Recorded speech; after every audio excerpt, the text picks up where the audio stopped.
kasih tepuk tangan.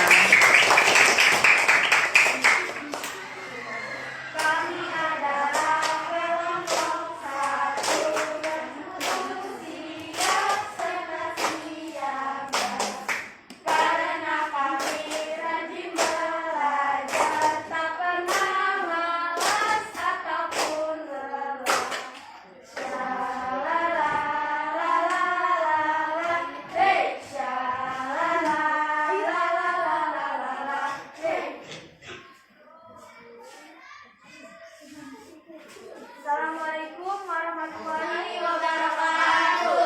Waalaikumsalam warahmatullahi wabarakatuh. Kami dari kelompok 1 ingin mempresentasikan hasil tugas IPS, yaitu mengenai kebutuhan manusia. Kebutuhan manusia contohnya itu kehidupan sehari-hari kita, ada rumah,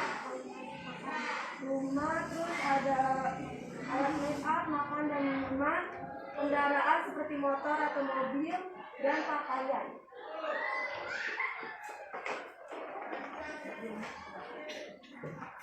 Kebutuhan menurut tingkat kepentingan atau intensitas. Yang pertama itu ada kebutuhan primer atau kebutuhan pokok. Kebutuhan primer yaitu kebutuhan yang harus dipenuhi agar kelangsungan hidup manusia tidak terganggu.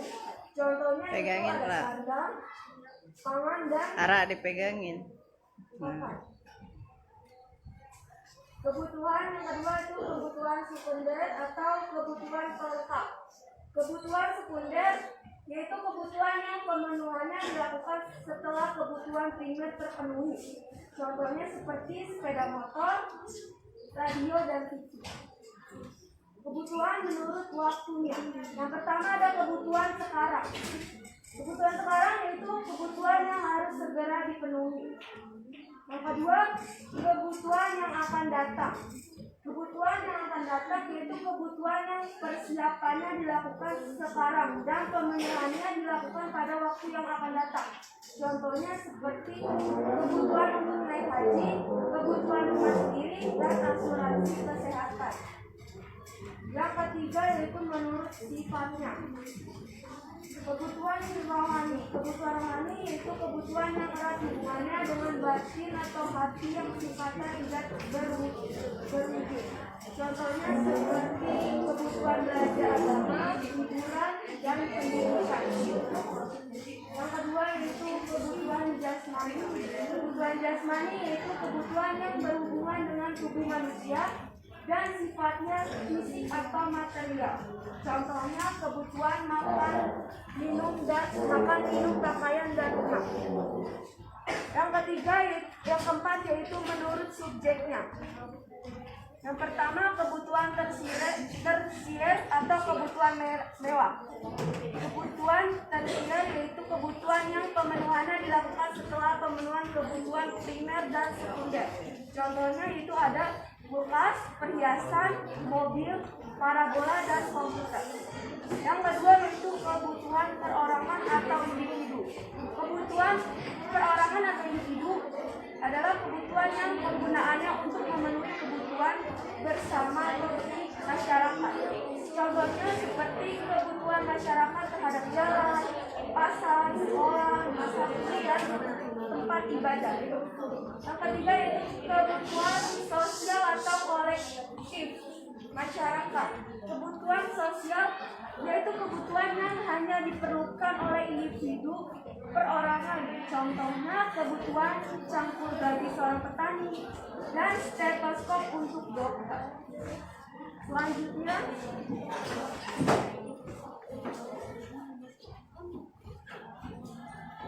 alat pemuas kebutuhan berdasarkan tujuan penggunaannya. Alat pemuas kebutuhan berdasarkan cara memperolehnya. 1. Barang bebas. Alat pemuas kebutuhan yang tersedia secara berlimpah dan setiap orang dapat memperolehnya dengan bebas, sehingga untuk memperolehnya tidak memerlukan pengorbanan biaya. Contoh, air pada daerah tertentu yang dapat dimiliki secara gratis, pasir di padang pasir, udara di alam terbuka, dan sinar matahari. Dua, barang ekonomi. Alat pemenuh kebutuhan yang jumlahnya terbatas dan untuk memperolehnya diperlukan pengorbanan biaya. Contohnya buku tulis, pensil, sepatu, baju, rumah, dan kendaraan. Tiga, barang unit. Barang yang apabila jumlahnya berlebihan dapat merugikan manusia dan harus dikurangi jumlahnya. Contoh, api pada waktu kebakaran, air pada waktu banjir, angin pada waktu angin ribut. Lanjut.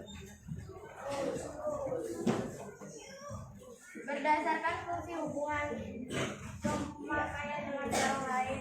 Contohnya barang substitusi, barang yang penggunaannya dapat saling menggantikan dengan barang lain. Contohnya, sepatu menggantikan sandal, minyak tanah menggantikan kayu, pensil menggantikan bolpoin. Contoh kedua, barang komplementer, barang yang penggunaannya saling melengkapi. Contohnya jarum dan benang, gula dan kopi, kaos kaki dan sepatu, pensil dan buku gambar.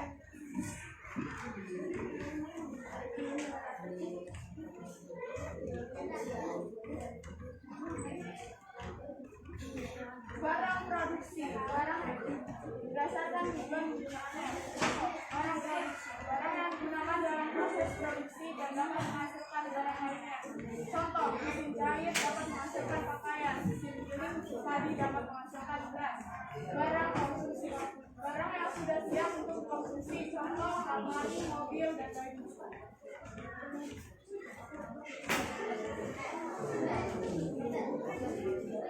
Berdasarkan proses pembuatannya. Barang mentah, barang yang dulu diolah lebih lanjut agar dapat menjadi barang setengah jadi. Contoh, kapas buat benang, beras ditumbuk buat tepung, buat gula. Barang setengah jadi, barang yang sudah melalui proses produksi tetapi untuk dapat konsumsi harus melalui proses produksi selanjutnya. Contoh, kain baju, beras buat menjadi bubur, dan gula untuk membuat kue. Barang jadi, barang yang dapat digunakan secara langsung untuk memenuhi kebutuhan manusia. Barang konsumsi disebut juga barang siap pakai, barang jadi atau barang akhir. Contoh,